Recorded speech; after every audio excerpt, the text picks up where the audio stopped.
കഴിഞ്ഞ ക്ലാസ്സിൽ നമ്മൾ ടൈലിൻ്റെ കഥ 8ാം ക്ലാസ്സിലെ ഫസ്റ്റ് ചാപ്റ്റർ അതിൻ്റെ 2 എപ്പിസോഡ് നമ്മൾ ചെയ്തു. മൂന്നാമത്തത് പാരഗ്രാഫ് 6 5th വരെ നമ്മൾ എടുത്തിരുന്നു. 6ാമത്തെ പാരഗ്രാഫാണ് സ്റ്റാർട്ട് ചെയ്യുന്നത്. അങ്ങനെ ടൈലറിനോട് കുറേ ചോദ്യങ്ങൾ ചോദിച്ചു. പോർട്രേറ്റ് വരയ്ക്കണം എന്നുള്ളൊരു തീരുമാനത്തിലെത്തി. ആ സമയത്ത് ടൈലർ റിപ്ലൈ ചെയ്യാണ്. രാജാവ് പോർട്രേറ്റ് വരയ്ക്കണം എന്ന് പറഞ്ഞതിന് ശേഷം ടൈലർ റിപ്ലൈ ചെയ്യാണ്. Tile quickly replied, "Your lordship's slightest wish is to me command."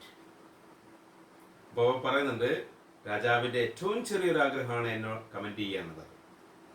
All the same എന്നോട് കമൻറ്റ് ചെയ്ത് കഴിഞ്ഞു. പക്ഷേ ഓൾ ദ സെയിം അതേസമയം തന്നെ എന്താണ്, all the same I do feel rather unhappy about painting your lordship all by yourself. എനിക്ക് ഈ കാര്യങ്ങൾ കേട്ടതിൽ നിന്നൊരു കാര്യം, എനിക്കൊരു അസന്തുഷ്ടി ഉണ്ടാക്കിയൊരു കാര്യം, പ്രഭുവിൻ്റെ ചിത്രം മാത്രം വരയ്ക്കണം എന്ന് പറഞ്ഞതിനോടാണ്. എല്ലാവരും ചിത്രം വരയ്ക്കാൻ പറഞ്ഞില്ല, പ്രഭുവിൻ്റെ ചിത്രം വരയ്ക്കാൻ മാത്രം പറഞ്ഞു. അതിൽ എനിക്കൊരു അസന്തുഷ്ടിയുണ്ട്, അസംതൃപ്തിയുണ്ട്. അതാണ് പറയുന്നത്. Your lordship's slightest wish is to me command. എന്നോട് കമാൻഡ് ചെയ്യലാണ്. അത് സമ്മതിച്ചു. All the same I do feel rather unhappy. ഇതെല്ലാം പറഞ്ഞതിൽ മൊത്തത്തിൽ എനിക്ക് അസന്തുഷ്ടി തോന്നിയ ഒരു കാര്യം എബൌട്ട് പെയിന്റിങ്ങിനെ പറ്റിയാണ്. Your lordship all by your self. നിങ്ങൾ ഒറ്റയ്ക്ക് പെയിന്റ് ചെയ്യണം എന്നതിനെ കുറിച്ച് പറഞ്ഞപ്പോഴാണ് എനിക്കൊരു അസന്തുഷ്ടി തോന്നിയത്. കാരണം പ്രഭുവിൻ്റെ മാത്രം ചിത്രം വരയ്ക്കണം എന്ന് പറഞ്ഞതിനോടാണ് എനിക്കൊരു അസന്തുഷ്ടി ഉള്ളത്. Is it not a terrible to think of your lordship being lonely for ever and ever. അതൊരു ഭയങ്കരമായ ഒരു പേടി തോന്നിപ്പിക്കുന്ന ഒരു സംഭവമല്ലേ? പ്രഭുവിനെ മാത്രം ചിത്രം വരയ്ക്കുക എന്ന് പറഞ്ഞു കഴിഞ്ഞാൽ, അപ്പോൾ പ്രഭുവിൻ്റെ ചിത്രം ഒറ്റയ്ക്ക് വരയ്ക്കുക എന്നുള്ളതല്ല. പ്രഭുവിൻ്റെ കൂടെ കുറേ പേരും കൂടെ ഉണ്ടെങ്കിൽ ആ കോർട്ടിയർ എന്ന് പറഞ്ഞാൽ പാലസിലെ പരിചാരകരാണ്. അവിടെ നോക്കി നടത്തുന്ന ആളുകളൊക്കെയാണ് എല്ലാവരും. അവരുടെ കമാൻഡർ ഇൻ ചീഫ് വരും, ഗാർഡ്സ് വരും, ക്യാപ്റ്റൻ വരും, അദ്ദേഹത്തിൻ്റെ വൈഫ് ഡച്ചസ് വരും.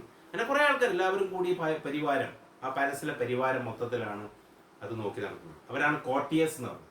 അപ്പോൾ ഇവിടെ രാജാവിൻ്റെ മാത്രം, ഈ പ്രഭുവിൻ്റെ മാത്രം ചിത്രം വരയ്ക്കുന്നതിനോട് എനിക്കൊരു അസന്തുഷ്ടിയുണ്ട്. എല്ലാവരുടെ ഒറ്റയ്ക്കായിപ്പോയല്ലോ, അതൊരു പേടി തോന്നിപ്പിക്കുന്നു, ഒറ്റയ്ക്കാവുന്നത്. അതാണ് പറഞ്ഞിരിക്കുന്നത്. Being lonely for ever and ever. ഒറ്റയ്ക്ക് എല്ലാ കാലത്തും എവർ ആൻഡ് എവർ. ഈ ചിത്രം വരച്ചു കഴിഞ്ഞത് കാലാകാലം കാണുന്ന ആളുകൾ, അതൊക്കെ കാണുമ്പോൾ രാജാവ് ഈ പ്രഭുവിൻ്റെ ചിത്രം മാത്രമായിട്ട് ഒറ്റയ്ക്ക് ഇങ്ങനെ നിൽക്കില്ലേ കാലാകാലം. അപ്പോൾ അതിൽ എനിക്കൊരു അസന്തുഷ്ടിയുണ്ട്. Ladies and gentlemen, that His Highness should be accompanied at least by Her Highness, her ladies. രാജാവിൻ്റെ കൂടെ തന്നെ അക്കമ്പനി എന്ന് പറഞ്ഞാൽ അകമ്പടിയായിട്ട് പോവുക എന്ന് വെച്ചാൽ കൂടെ നിൽക്കുക. അകമ്പടിയായിട്ട് പോവുക എന്നാണ് അക്കമ്പനി എന്നുള്ള അർത്ഥം, കൂടെ യാത്ര ചെയ്യാന്ന്. ഇത് രാജാവിൻ്റെ കൂടെ നിൽക്കുക, അക്കമ്പനിയായിട്ട് എല്ലാവരും കൂടെ നിൽക്കുക. ആരിലൊക്കെ?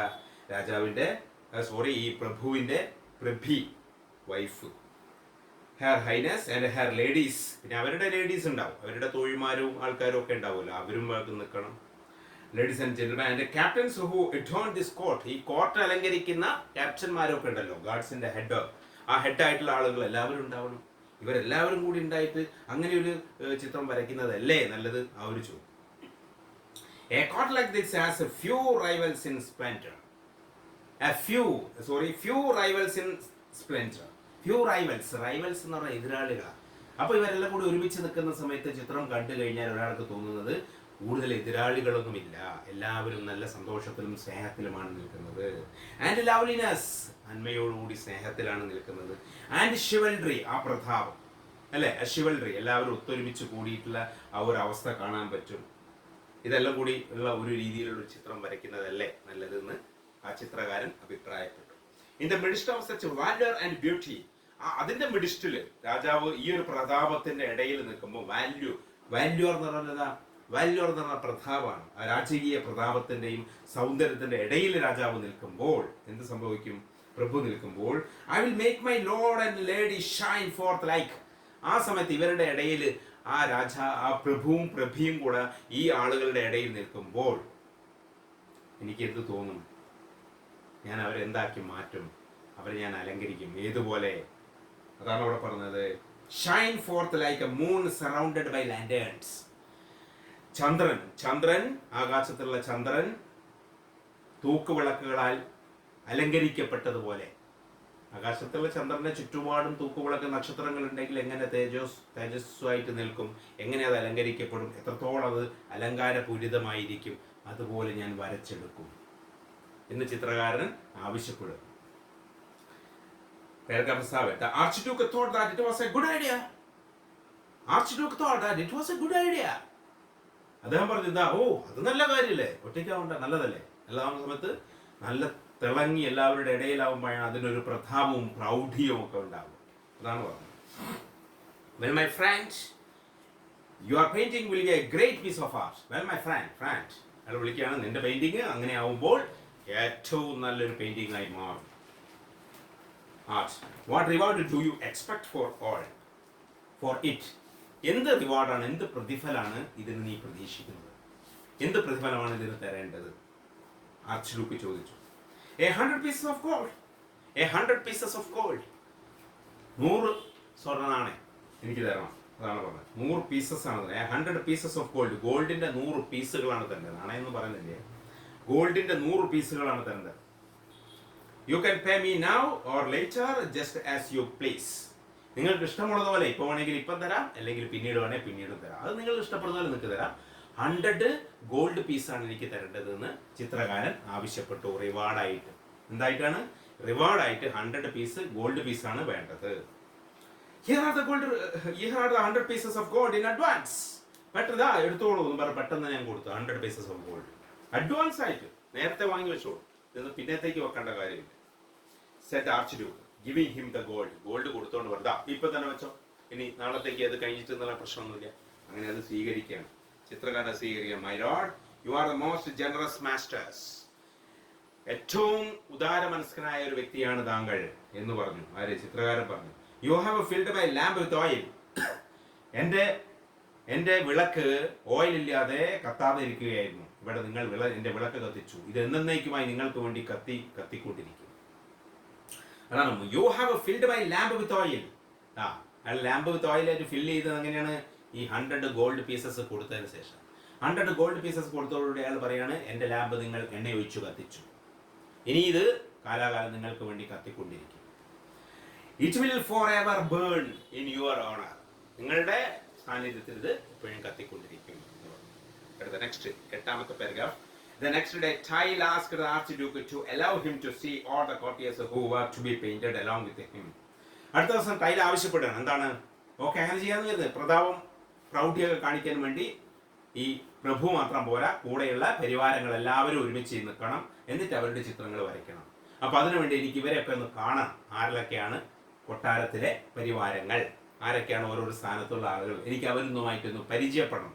So he wanted, the painter Tile wanted to acquaint with those who are to be painted in this painting.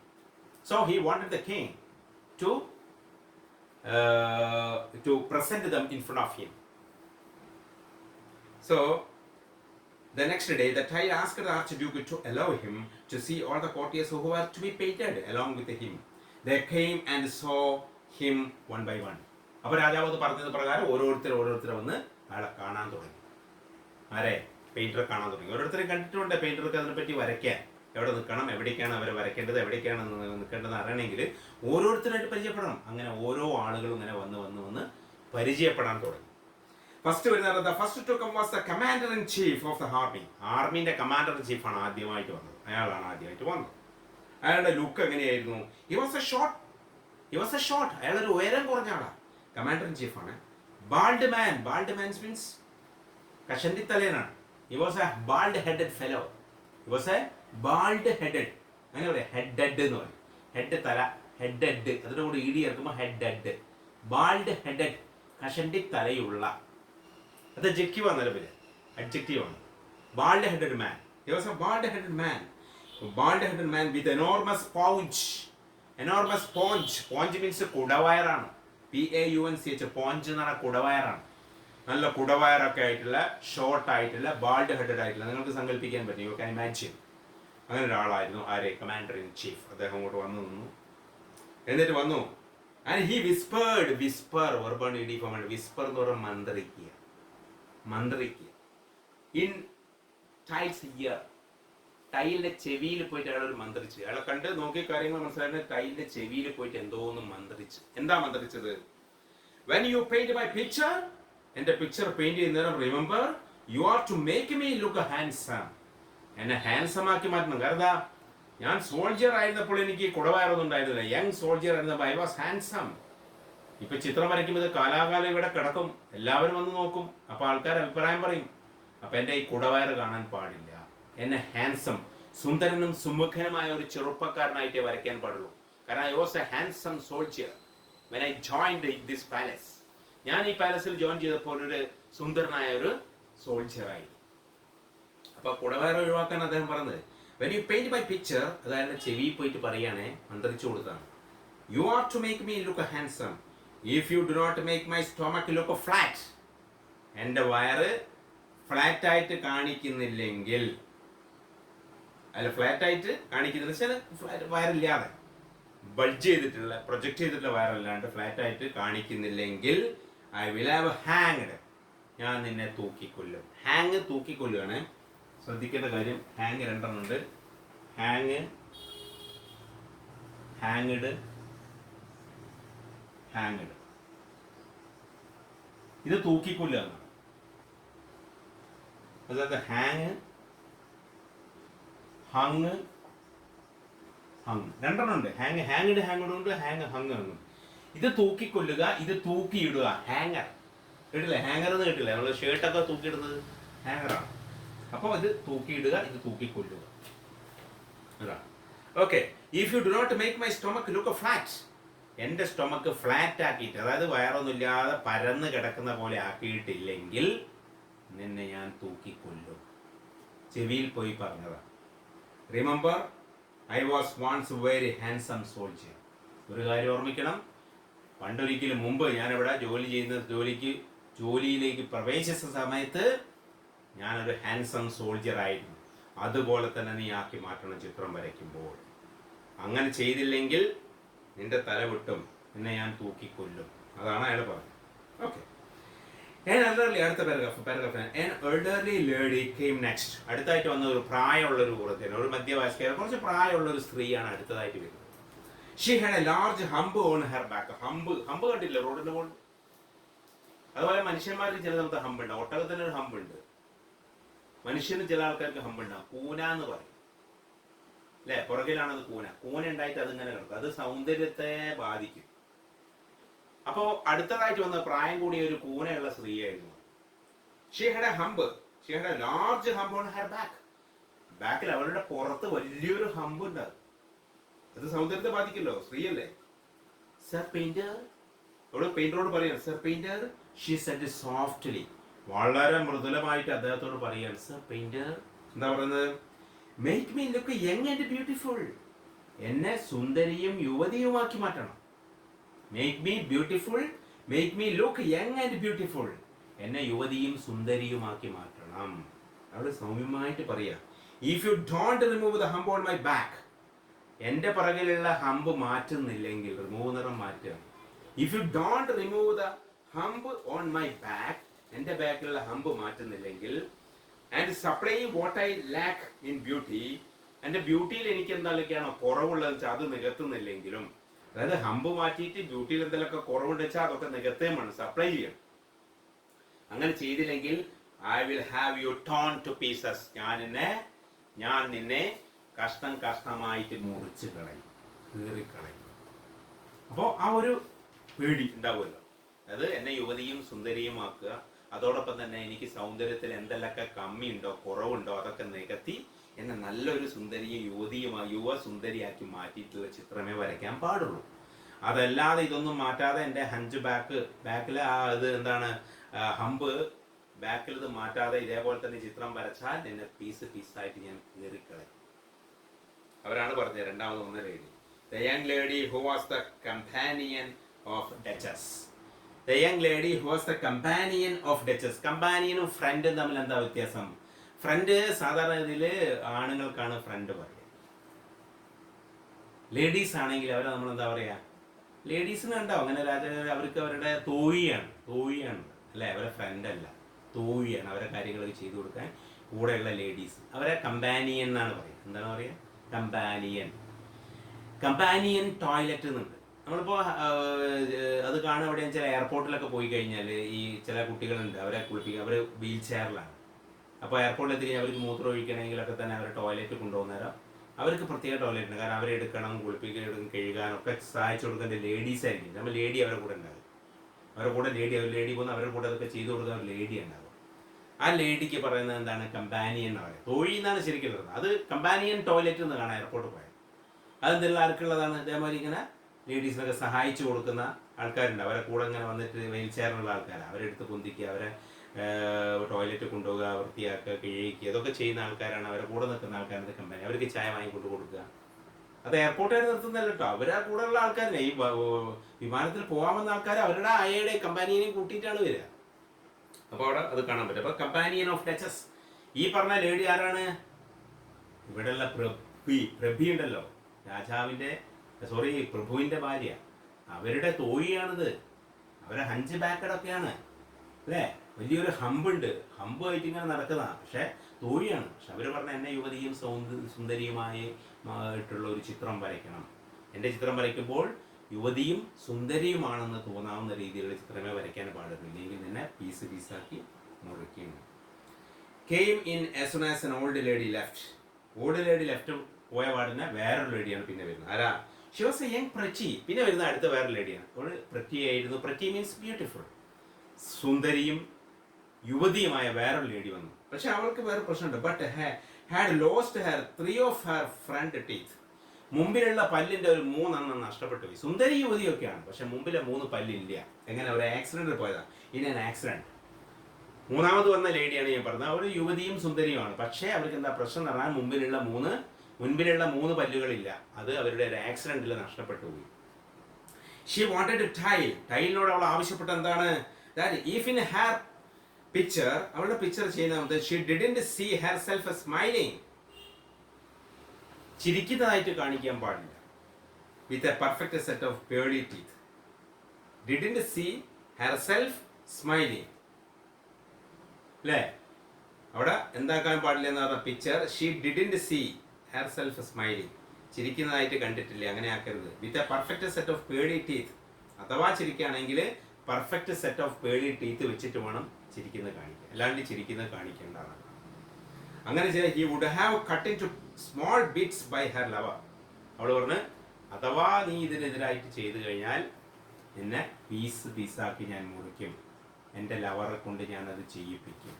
എൻ്റെ ലവറുണ്ട്, അവളുടെ ലവർ ആരാണ് ചൂണ്ടിക്കാണിച്ചു വിടുക. She pointed to the captain of the guards. നേരത്തെ കണ്ട ക്യാപ്റ്റൻ ഓഫ് ദ ഗാർഡ്സ് കണ്ടില്ലേ, അതാണ് അവരുടെ ലവർ. ആ ലവറിനെ കാണിച്ചുകൊണ്ട് പറഞ്ഞത്, എൻ്റെ ലവർ അതാ, എന്നെ കറക്റ്റ് നല്ല മുത്തുകളുള്ള പല്ലുകൾ കൊണ്ട് വെച്ചിട്ട് എന്നെ ചിരിപ്പിക്കണം. എൻ്റെ സ്മൈൽ, എൻ്റെ പുഞ്ചിരി, അങ്ങനെ ആ ഒരു ചിത്രമേ വരയ്ക്കാൻ പാടുള്ളൂ. പ്രറ്റിയാണ് യങ്ങാണ്, പക്ഷെ പല്ലില്ല.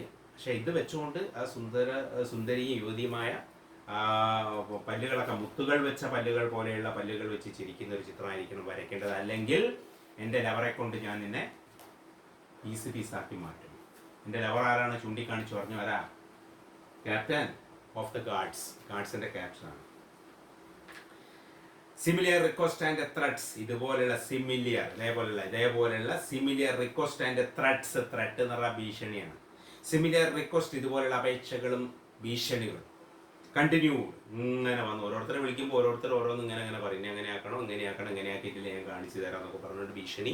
അതുപോലെ തന്നെ എന്താണ്, അപേക്ഷകളൊക്കെ തന്നെ വന്നു. until he had finished with the last of the courtiers. കോർട്ടിയേഴ്സിൽ ഏറ്റവും ലാസ്റ്റ് വരുന്നവരെ ഇങ്ങനെ അപേക്ഷകളും അതുപോലെ തന്നെ ഭീഷണികളുമായി.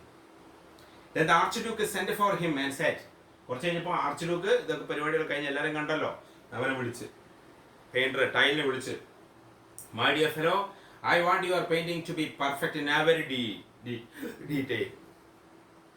എല്ലാ രീതിയിലും ഇപ്പൊ ആളുകളൊക്കെ കണ്ട് പരിചയപ്പെട്ടല്ലോ. എൻ്റെ ചിത്രം എന്തായിരിക്കണം, അത് വരയ്ക്കുന്ന ചിത്രം വളരെ പെർഫെക്റ്റ് ആയിരിക്കണം, ഒരു മാറ്റവും ആരിലും ഉണ്ടാവില്ല, എല്ലാവരും അതേപോലെ ഉണ്ടായിരിക്കും. ഇപ്പോൾ ആര് കുടുങ്ങി, ടൈല് കുടുങ്ങി അല്ലേ. I want to portrait to be perfect in every detail. ഏത് ഭാഗം എടുത്തു നോക്കിയാലും അവരുടെ മുഖത്തൊരു കാക്കപ്പുള്ളി ഉണ്ടെങ്കിൽ പോലും അത് അവിടെ ഉണ്ടാവും, അവരുടെ മുഖത്തൊരു മുഖക്കുരുണ്ടെങ്കിൽ പോലും അത് അവിടെ ഉണ്ടാവും. ആ രീതിയിലാണ് രാജാവ് പറയുന്നത്. അപ്പോൾ പ്രഭു പറയുന്ന ഒരു രീതിയിൽ എന്ത്, മുഖത്തൊരു കാക്കപ്പുള്ളി ഉണ്ടെങ്കിലോ മുഖത്തൊരു മുഖക്കുരുണ്ടെങ്കിലോ അത് വരെ ആ ചിത്രത്തിൽ കാണണം. ഇതിൽ എന്തെങ്കിലും ഒരു നരച്ച മുടി ഉണ്ടെങ്കിൽ ആ നരച്ച മുടി വരെ അതിൽ കാണിക്കണം. എന്തെങ്കിലും വ്യത്യാസം വരുത്തിയാൽ, അതാണ് രാജാവ് പറഞ്ഞത്. ചില ആളുകളെ കണ്ടതിന് ശേഷം വരികയാണ്, My dear fellow, I want your portrait to be perfect in every detail. You are to paint all my courtiers exactly as we see them. Exactly as we see them. നമ്മളിപ്പോൾ എങ്ങനെയാണോ അവരെ കാണുന്നത് അതേപോലെ തന്നെ വരയ്ക്കണം. ഒരു വ്യത്യാസം വരുത്താൻ പാടില്ല. നമ്മളിപ്പം കോർട്ടിയസിനെ എങ്ങനെയൊക്കെയാണോ കാണുന്നത്, കൊട്ടാരത്തിലെ പരിചാരകരെ എങ്ങനെയൊക്കെയാണോ കാണുന്നത്, കമാൻഡർ ഇൻ ചീഫിനെ എങ്ങനെയാണ് കാണുന്നത്, ഡച്ചിനെ എങ്ങനെയാണ് കാണുന്നത്, അതുപോലെ തന്നെ അവരുടെ വേറെയുള്ള ആളുകളെ, കോർട്ടിലുള്ള ആളുകളെ എങ്ങനെയാണോ കാണുന്നത് അതേപോലെ തന്നെ ആയിരിക്കണം. ഒരു മാറ്റവും വരുത്താൻ പാടില്ല. If you leave out a mole, ഒരൊറ്റ മോൾ എന്ന് പറഞ്ഞാൽ കാക്കപ്പുള്ളിയാണ്. നിങ്ങൾ ഒരു കാക്കപ്പുള്ളിയിട്ടാൻ ഒഴിവാക്കിയാൽ, എ പിമ്പിൾ ഒരു മുഖക്കുരു ഒഴിവാക്കിയാൽ, ഒരു സിംഗിൾ ഗ്രേ ഹെയർ, ഒരു നരച്ച മുടിയെങ്കിലും ഒഴിവാക്കിയാൽ, ഒരു ചെറിയൊരു നരച്ച മുടി ഒഴിവാക്കിയാൽ മതി. ഒരു നരച്ച മുടി ഇവിടെ അത് വരയ്ക്കാൻ വിട്ടുപോയി, അങ്ങനെ ഏറ്റവും വിട്ടുപോയാൽ I will have you slaughtered like a pig. Slaughter എന്ന് പറഞ്ഞാൽ കില്ലാണ്, കൊല്ലുക അല്ലേ? ജീവികളൊക്കെ കൊല്ലുന്നതിനാ സ്ലോട്ടർ എന്ന് പറയും. സ്ലോട്ടർ ഓർബാൺ എഡിക്കണം. Slaughter like a pig. ഒരു പന്നിയെ കഷ്ണമായിട്ട് വെട്ടി മുറിക്കുന്നത് പോലെ നിന്നെ ഞാൻ വെട്ടി മുറിക്കും, നീ എന്തെങ്കിലും ചെറിയ വ്യത്യാസം വരുത്തിയാൽ. ഇപ്പൊ അവരെങ്ങനെയാണ് കാണുന്നത്? It should be as the same as that we see them now. ഇപ്പൊ നമ്മൾ കാണുന്ന പോലെ തന്നെ ആയിരിക്കും. You should not be any change. ഒരു ചേഞ്ച് ഉണ്ടാക്കാൻ പറ്റില്ല. If there is a mole, if there is a pimple, if there is a grey color hair, it should be there. It should be portraited. It should be painted. If you leave one mole, even a single mole or even a single grey hair, you will be slaughtered like a pig. അതായിരുന്നു രാജാവിന്റെ warning. The child coolly, പത്താമത്തെ പാരഗ്രാഫാണ്. Child coolly thought things over and said to himself. അവൻ ആകെ കാര്യങ്ങളൊക്കെ ചിന്തിച്ച് എന്നിട്ട് അവനോട് തന്നെ പറയാണ്, കയ്യിൽ പറയാണ്, എന്താ? If I paint this picture, I shall certainly be killed. രാജാവ് പറയുന്ന പോലെ ഞാൻ ചിത്രം വരച്ചാൽ ഞാൻ കൊല്ലപ്പെടും. Either the archduke will have me slaughtered like a pig, for having disobey അനുസരിക്കാതിരിക്കുക him. ഒന്നുകിൽ രാജാവ് അദ്ദേഹത്തെ അനുസരിക്കാതിരുന്നതിന് വേണ്ടി തന്നെ ഒരു പന്നിയെ പോലെ കൊല്ലും, അല്ലെങ്കിലോ or the courtiers will have me murdered for painting them as they really are. അല്ലെങ്കിൽ പരിചാരകർ, അവരുടെ കൊട്ടാരത്തിലുള്ള ആ കോർട്ടിയേഴ്സ് എന്നെ കൊല്ലും. എന്താ? അവരിപ്പോൾ ഉള്ളതുപോലെ റിയൽ ആയിട്ട് വരച്ചതിന് അവരെന്നെ കൊല്ലുകയും ചെയ്യും. ഒന്നുകിൽ രാജാവ് കൊല്ലും, അല്ലെങ്കിൽ കോർട്ടിയേഴ്സ് കൊല്ലും. ഇനി ഏത് case I am to die, ഏത് കേസിലായാലും എന്തായാലും ഞാൻ മരിക്കും. ഒന്നുകിൽ രാജാവ് എന്നെ കൊല്ലും, അല്ലെങ്കിൽ കോർട്ടിയേഴ്സ് എന്നെ കൊല്ലും. What I to do? ഞാൻ എന്താ ചെയ്യുക? Perhaps it is wiser. ഒരു പക്ഷേ ഇതാണ് ബുദ്ധി. എന്ത്? Not to paint this picture at all എന്ന് പറയുന്ന നെഗറ്റീവ് സെന്റൻസ് എംഫസൈസ് ചെയ്യാൻ വേണ്ടിയില്ല. ഒരു നെഗറ്റീവ് സെന്റൻസ് ഉറപ്പിച്ച് പറയാൻ വേണ്ടിയിട്ടാണ് അറ്റ് ഓൾ എന്ന് ലാസ്റ്റ് വെക്കുക. അതാണ് നോട്ട് അറ്റ് ഓൾ. അപ്പോൾ ഇതിന് കറക്റ്റ് ആയിട്ടുള്ള ഒരു സൊല്യൂഷൻ എന്താണ്?